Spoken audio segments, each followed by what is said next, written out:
Sexuality and Disability in Art by Rosie Fulcher. Frida Kahlo was born in Mexico in 1907 and committed suicide there in 1954. At the age of 18, Frida was badly injured in a bus crash and spent the rest of her life in horrible pain. Forced to use a variety of medical support mechanisms and undergo a wealth of painful operations, Frida expressed her pain in her art.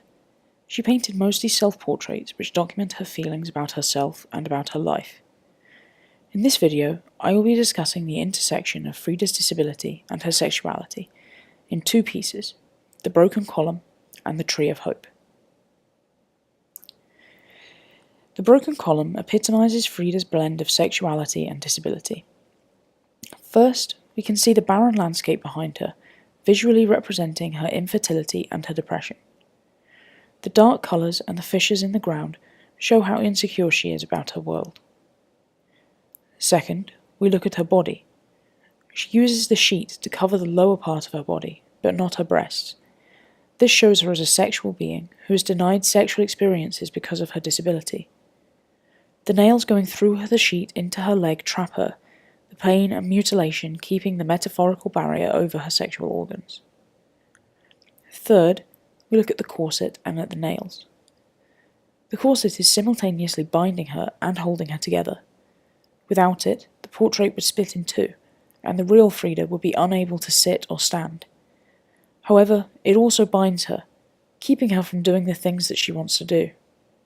Frida sometimes spent months at a time in almost completely immobilized, and the corset is a representation of that restriction.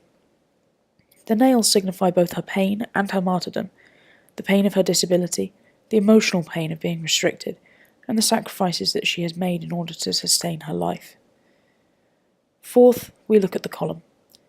Her spine has been replaced by an inflexible, crumbling, artificial column. Instead of the subtle flexibility of the spine, she is faced with stone, unable to move or support herself. She can feel her condition deteriorating, and, accordingly, the column is crumbling. In the tree of hope, we see two sides, a light and a dark.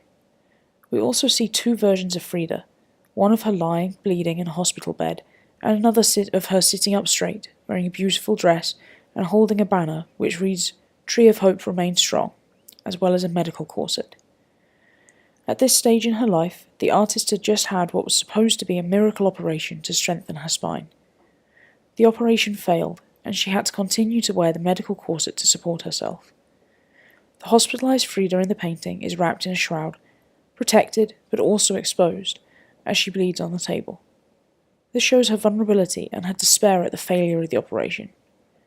She is on the light side of the painting, because, according to Aztec mythology, the human blood is a sacrifice to the sun. The healthy Frida sits under the moon, a symbol of womanhood and fertility.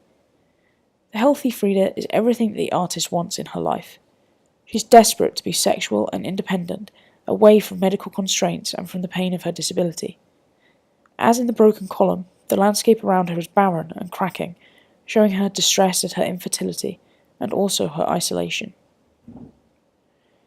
In both of these portraits, we can see the pain of Frida's disability and her growing longing for a sexual existence. Disabled people are often portrayed as asexual or as the objects of fetishes, but Frida pushes against that, fighting for her right to express her sexual self in her painting.